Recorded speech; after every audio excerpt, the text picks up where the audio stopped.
Raw अब भी पाकिस्तान में अपनी सरगर्मी में मुलव्विस है। असादुल्लाह वलीद करके एक लश्कर तैयबा का बंदा जो अभी पीपल्स एंटी फैशिस्ट फ्रंट के हिसाब से अपने आप को नाम जानता है। अगर आप सीधे सीधे लफ्जों में ये कहें तो एक और को टपका दिया गया है, एक और को टपका दिया गया है, खबर ये आ रही है। सोचा भी नहीं होगा कि उसके साथ ये होने जा रहा है। रियासी में जो हमले हुए और बाकी सारे और जो हमले हुए इंडियन आर्मी के ऊपर, उनके काफी सारे इन्होंने प्रोपेगेंडा वीडियो बनाए।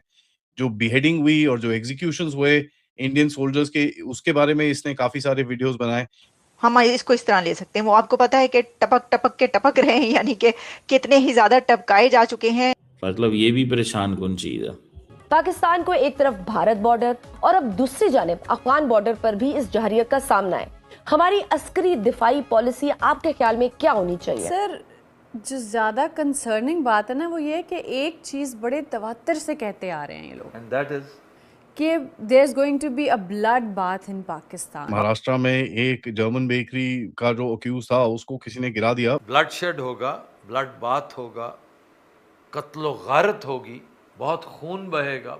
तो मेरा ख्याल ही सब मुतफ़िक़ा अलह है, ये बात सब इत्तफाक करते हैं इसके ऊपर, और इसमें कोई शक नहीं। अगर लेट्स से कि जंग होती है, जैसे हाई प्रोफाइल टारगेटिंग जो है ना वो ये करते हैं। जहां पर मुंबई अटैक्स को बड़ा ग्लोरीफाई करता था वहां पर ये, एंड जो सिविलियन मर्डर्स और सिविलियन डेथ्स यहाँ पर होती हैं, इंक्लूडिंग सिविलियंस और इंडियन सोल्जर्स की जो डेथ्स होती हैं, उसको काफी हद तक ये काफी हद तक ये एम्पलीफाई करता था। Apart from the fact, Maharashtra में एक जर्मन बेकरी का जो अक्यूज था, उसको किसी ने गिरा दिया। वो इस लिस्ट में नहीं आएगा, but that is also happened. 1 तारीख जनवरी को ऐसा कुछ देखना बड़ा इंटरेस्टिंग है, एक बड़ा इंटरेस्टिंग मैसेज भी है। अब पता नहीं किसने किसने मारा, किसके लिए मारा, क्यों मारा, क्या मारा, किसी को कोई आइडिया नहीं है, बट वो ज़रूर मरा है।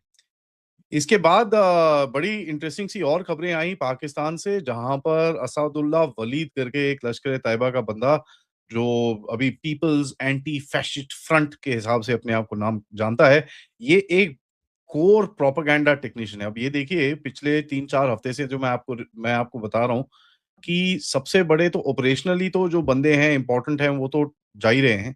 लेकिन इस टाइम पे जो फ़ोकस मुझे दिखता है इज़ ऑन द प्रोपेगेंडा, और जो ऑनलाइन रेडिकलाइज़ेशन का जो जितना पूरा गेम है, उसको साइड करने का। ये रियासी में जो हमले हुए और बाकी सारे और जो हमले हुए इंडियन आर्मी के ऊपर, उनके काफ़ी सारे इन्होंने प्रोपेगेंडा वीडियो बनाए। जो बिहेडिंग हुई और जो एग्जीक्यूशंस हुए इंडियन सोल्जर्स के, उसके बारे में इसने काफ़ी सारे वीडियोज़ बनाए। इसका काफ़ी मतलब ये ऑन एकदम हैंड्स ऑन वाला बंदा था, और साइकोलॉजिकल एम्प्लीफिकेशन में इसकी काफ़ी हद तक ट्रेनिंग भी हो रखी थी। हिज़ आउटपुट वाज़ बेसिकली, जो इसका जो चीज़ें बनाता था वो उसमें खून दिखाना, और जो ब्रुटैलिटी, जिस तरह से गंदी तरह से ये लोग उल्टे-सीधे काम करते हैं, उस तरह से ये लोग काम करते थे। इसका सोशल मीडिया का हैंडल था, मैं अनाउंस तो नहीं करूँगा यहाँ पर, बट उसका एंड होता था 2611 के एक नाम से, और जहाँ पर मुंबई अटैक्स को बड़ा ग्लोरीफाई करता था वहाँ पर ये, एंड जो सिविलियन मर्डर्स और सिविलियन डेथ्स यहाँ पर होती हैं, इंक्लूडिंग सिविलियंस और इंडियन सोल्जर्स की जो डेथ्स होती हैं, उसको काफ़ी हद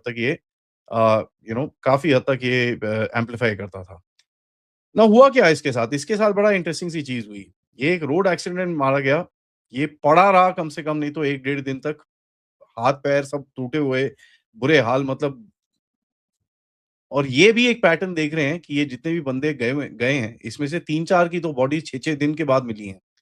ये भाई रोड एक्सीडेंट में मारा गया, इसकी बॉडी टूटी-फूटी चारों तरफ वहाँ पे पड़ी रही, ये सड़ता रहा, लेकिन किसी ने इसकी हेल्प नहीं करी। 6 दिन पहले इसकी डेथ हुई, और 2 दिन पहले इसका कहीं न कहीं जो एक कन्फर्मेशन के बारे में जो एस्टेब्लिश हुआ कि हाँ जी, ये बंदा मरा है। उसके बाद फ्यूनरल और ये सब चीज़ें मरकज़-ए-तैयबा मुरीदके के अंदर इन लोगों ने प्लान करा है, जहाँ पर लश्कर-ए-तैयबा की सीनियर लीडरशिप आएगी। जस्ट द शेयर फैक्टर कि इसमें लीडरशिप आएगी, दैट मीन्स ये कोई एक इम्पोर्टेंट बंदा था, और इसका जो एक रोल था, एक सेंट्रल रोल था, where he was able to ये जो प्रोपेगेंडा वीडियोज़ बना के दूसरों को रेडिकलाइज़ करने में इसका काफ़ी एक सेंट्रल रोल था।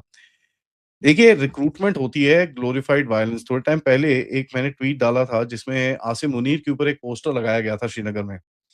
और ये देखिए, पोस्टर के बारे में तो मैंने आपको पहले भी बताया है कि इस चैनल के ऊपर मैंने एक डिटेल में कवर किया था कि पोस्टर जो लगाने की ये जो काम होता है, ये एक लॉयल्टी टेस्ट होता है, ठीक है?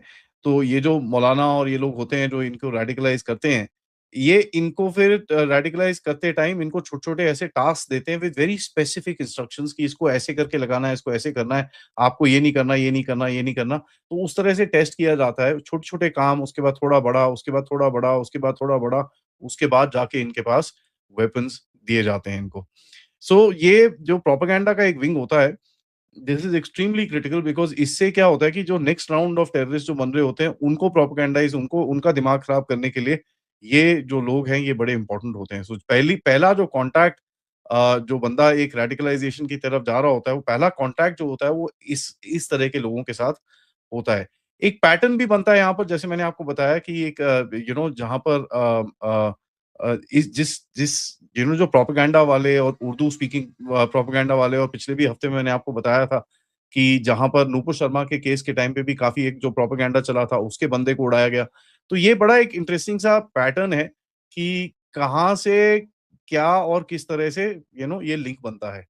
पिछले हफ्ते मैंने आपको बताया था बिलाल अख़ून का एक बंदे का नाम, हिरकत उल मुजाहिदीन का था, but he was doing quite a lot of freelancing. ये सब हिट्स देखने के बाद अगले 2-3 हिट्स मैं आपको और बताऊँगा। ये सब हिट देखने के बाद कुछ चीज़ें चेंज होती हुई मुझे दिखी हैं। अब यहाँ पर देखिए, जो मुरीद के पंजाब का जो कोर है, वो थोड़ा-सा एकदम ठंडा पड़ गया है एंड कहीं न कहीं कोई भी अभी प्रोपेगेंडा वीडियोज़ आते हुए दिखते नहीं हैं।